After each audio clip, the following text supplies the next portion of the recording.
Dr. Venter, and we're so proud and awed and excited by what you've accomplished in the genome. And as I was listening to the testimony and looking over some of what you presented, it strikes me that you, in particular, are someone who's been on both the private and the public side of this.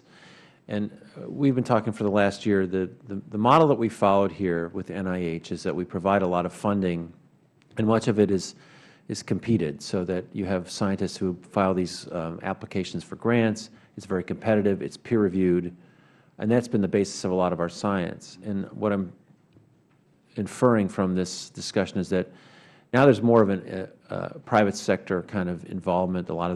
It's not the same model. So how should I, as a policymaker, be thinking about this? And is the old model, the model that's kind of been our playbook and so successful, is that still the same, or has that changed? Well, thank you for the question. It's a very important one. You can add to the repertoire. I also spent 10 years in government at the NIH, right, so right. I think I've been institutionalized many times. I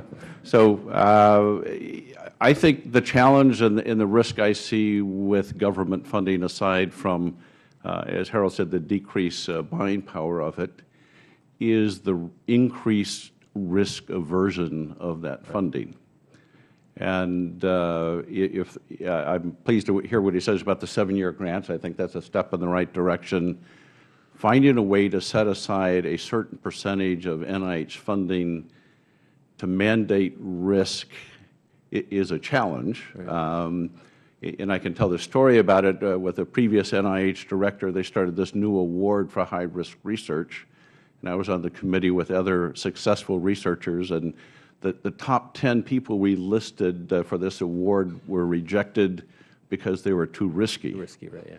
So the challenge is, how do you legislate risk-taking when it's sort of not built into the fabric of the people in the government? But somehow we have to take greater risk with this funding to get more value for that funding. Did that used to happen on the natural because there was more funding? I mean, one of the things I've heard is that because of the reduced buying power, the reduced investment, effectively, only the safe stuff's getting done. That if there were more funding, it's alleged that risky stuff would happen as part of the mix. Well, there was more funding per capita. There were almost an order of magnitude less scientists when I started in my career. And the funding from the Cancer Institute, there was much more on the reputation of the investigator versus the sort of negotiated contract of the next stage of the research. And it sort of had to go that way, I think, because of fewer dollars per the number of researchers. So, you know, I don't have a magic solution for it, but we need to change something. I don't have a magic solution, but I'd like to comment briefly on the question, which is, of course, a very important one. I don't think the model is essentially changed. I think it's important to remember that while much of our research is conducted through grants that are given to competing extramural investigators, we also have other ways of doing research, for example, through an intramural program where there's a lot more stability and a chance to encourage risk-taking. And we also, within the NCI, have the privilege of having a contract laboratory, the Frederick National Lab for Cancer Research out in Frederick, Maryland, where we can undertake projects that are extremely risky, like the new RAS initiative that I mentioned briefly in my testimony.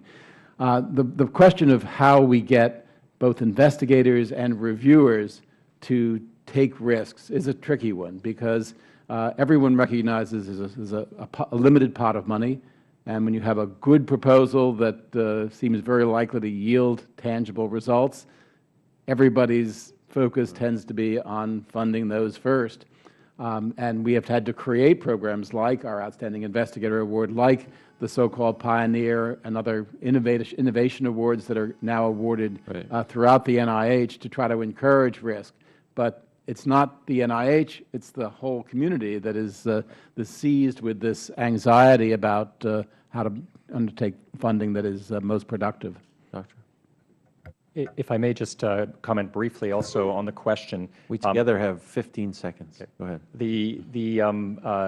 The private sector is increasingly trying to tap into the discoveries in the basic science community, but they're not generating the knowledge, nor will they. Oh, I get so there isn't a change in that sense. There's still nothing can substitute for the federal support of basic research. Well, thank you, Mr. Chairman. I appreciate the hearing. I yield back.